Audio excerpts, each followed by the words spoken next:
English premier লিগে শীর্ষে ওঠা হলো না লিভারপুলের। নিজেদের মাঠে ম্যানচেস্টার ইউনাইটেডের কাছে হার 2-1 গোলে ম্যাচের সমতায় ফেরার সুযোগ পেয়েও কাজে লাগাতে পারেনি আর্নে স্লটের শিষ্যরা। ইংলিশ প্রিমিয়ার লিগের হাই ভোল্টেজ ম্যাচে মাঠে নামে লিভারপুল ও ম্যানচেস্টার ইউনাইটেড। গুরুত্বপূর্ণ এই লড়াইয়ে নিজেদের মাঠে ম্যান ইউকে হারিয়ে পয়েন্ট টেবিলের শীর্ষে ওঠার সুযোগ ছিল লিভারপুলের, কিন্তু সে আশায় ঘুরে বাড়ি উল্টো ড্র করার সুযোগ পেয়েও হাতছাড়া করল অল রেডরা। অ্যানফিল্ডে ম্যাচের শুরুতেই পিছিয়ে যায় লিভারপুল। ক্যামেরুন ফরওয়ার্ড ব্রায়ান এমবেউমার দারুণ গোলে 1-0 গোলের লিড নেয় ম্যান ইউ। এরপর দীর্ঘ সময় চলে দু দলের বল দখলের লড়াই। চলতে থাকে আক্রমণ পাল্টা আক্রমণ।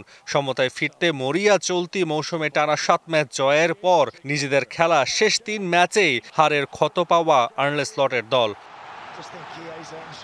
প্রথমার্ধ লিড নিয়ে বিরতিতে যায় রেড ডেভিলরা, কিন্তু বিরতির পরও যেন নিজেদের ফিরে পায় স্বাগতিকরা। একের পর এক আক্রমণে ব্যস্ত রাখে ম্যানচেস্টার ইউনাইটেডের রক্ষণভাগ, যার ফলাফল আসে 78 মিনিটে কোডি গ্যাকপোর গোলে।